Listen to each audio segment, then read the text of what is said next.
Hi guys, I'm Roxanne.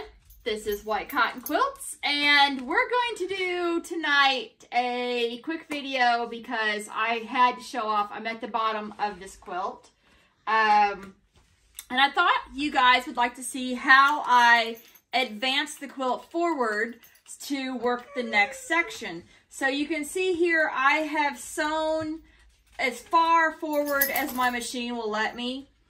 And so we're going to advance this up so I can work in the next area. So what I'm going to do first though is I'm doing something new. I'm putting, these are Prairie Points that I'm putting on the quilt. And if you don't know what a Prairie Point is, sometimes it's called a picket fence border. Basically, I'm taking 5-inch squares of fabric, and I'm folding, pressing them on the diagonal and pressing them diagonally again, so you get this cute, pretty little triangle. What I'm doing is, normally you would sew these on after you get the quilt top done, but I'm trying something new that I've seen people go ahead and sew their binding on the quilt while it's on the frame. And I thought I'd take that idea a little step further and go ahead and sew these on while it's on the frame and save myself a step. So what I'm going to do here is I'm going to go ahead and stitch the next 2 down. And I've got my machine pretty much ready and lined up. My foot is down. We're going to do a couple stitches to tack. I'm going to hold right there because I don't want it to shift when it starts up.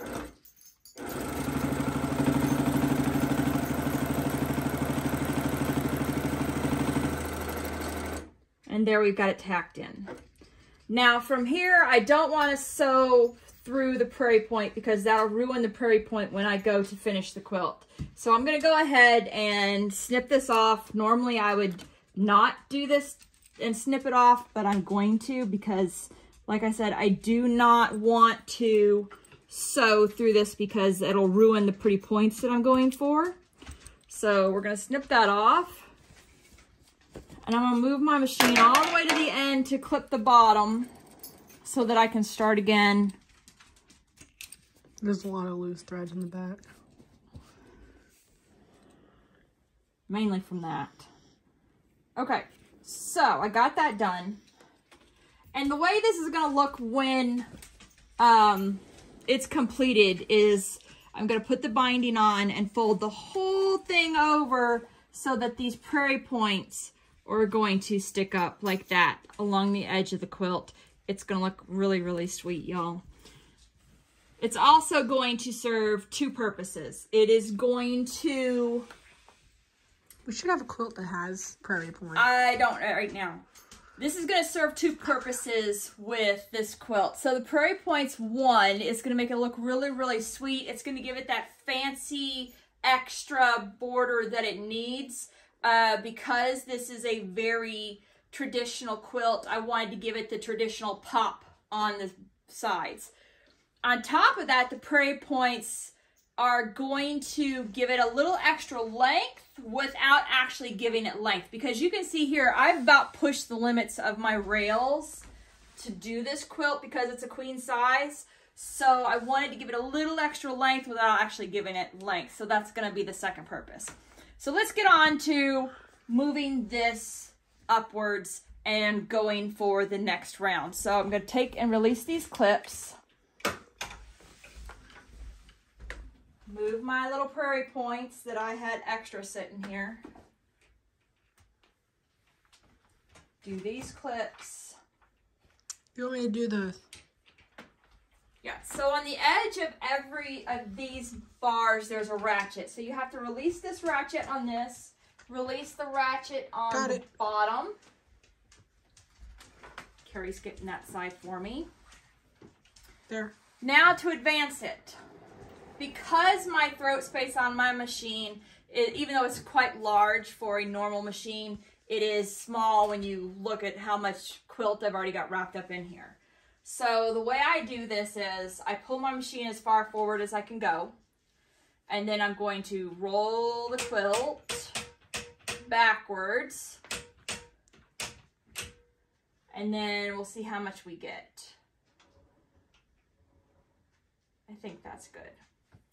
So once I get it there of where I want it, then I engage the ratchets again and tighten. So now that I got everything where I want it and tightened back down, then I can start sewing again. Now, because I'm at the bottom of the quilt, I am going to, I think I'm going to go ahead and release this tail here because it's not really serving any purpose right now. Like I said, I am at the very last, what would you say, Carrie, 6 inches of quilt? I'd say a little more than that. So, because you're basically a block, which is 10 inches, so. I'm going to release this.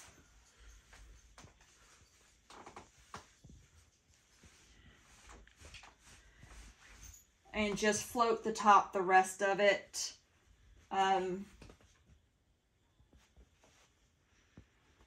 Because by now it should not shift much. So keep it pinned until you get to this point. Yeah, do not do it until you get to the very...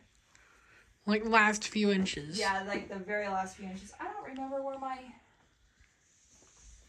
pin thing went. It might be on the...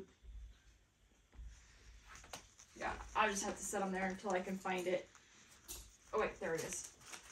Sorry, my sewing area looks like a mess, guys. I am trying to get this quilt done. If you're a quilter or a sewer in general, you'll understand. I'm trying to get this quilt done because the next one I have to get on the frame is the Country Stars. And I'm like furiously trying to get this done so that I can get the Country Stars done. And all the other quilts. And we have the sale coming up at the high school, like less than a month away. So I've got to get these done. So as you can see, I've got just this little bit to do. And I'm not going to show it now, but off camera, I'm going to go back with the pins, straighten this down, and just pin this straight through to the batting rather than having the tension. Because what I have to do next is once I get down further, then I'm going to continue the Prairie Points around this side and around this. So it'll be completely covered. So I'm just going to go back and pin it all up there and get it all straight. So that's a little video on how I go forward and advance the quilt. This is a manual frame, so nothing is automatic or easy right now. But it is a far sight and a far cry from crawling around on the floor and basting like I was. So I will let you guys go. It's late. And if there's any questions, let me know, and I'll see you guys later.